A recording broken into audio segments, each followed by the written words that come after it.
ตอนนี้ท่านกำลังเฮ็ดอย่างเนาะตอนนี้เนาะโอ้เป็นไส้สตาร์ทเจ็ตสปิน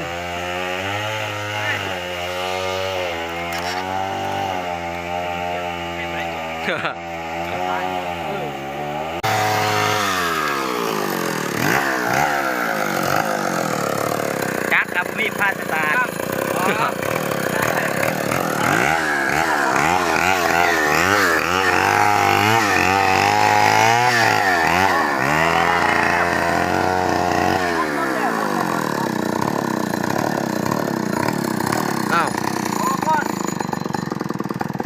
จังหวะนี้น็อตรุดเนาะ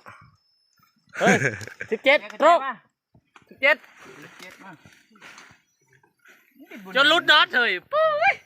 ปุ้งโค่นน็อตจะบาบ่อ๋อตัว4 คน5 คนเอาไปบ่หอบได้นี่บ่หอบบ่เบิ่งลองเบิ่งบ่หอบจับนัดหนึ่งเด้อ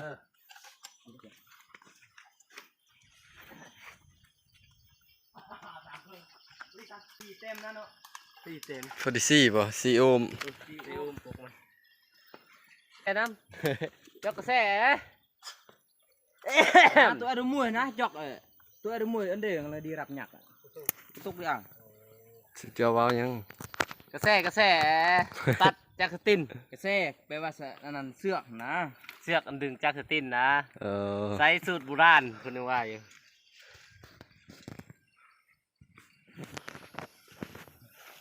ภาษาบ้านเฮาก็เอิ้นว่ากระแสนะสร้างสายสตาร์ทโอ้ไวเนาะจะเห็นเนาะพอปานกลาง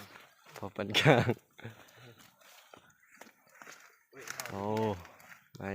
เร่งบ่ใหญ่เติบ4 โอห์ม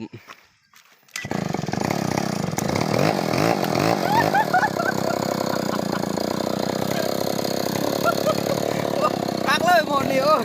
สุดสภาพเราโตงัด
ผมมีจนนี่ชีวิตนี้ก็บ่มีค่าเพิ่นว่า ผมมียามาชีวิตนี้ผมมีความหมายเสียบ เสียบ คำคมคุณเรียนหรอ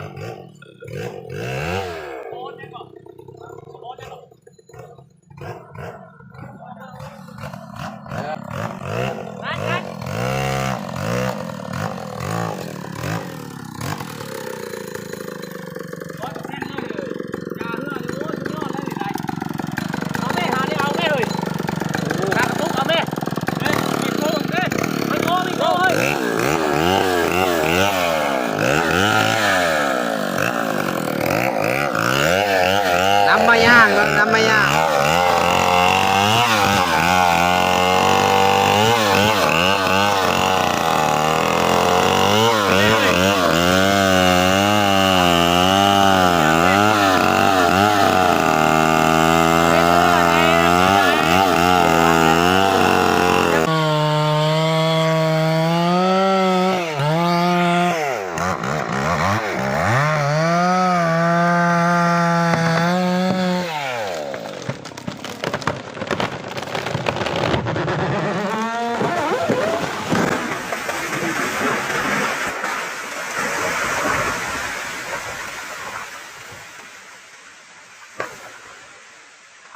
โอ้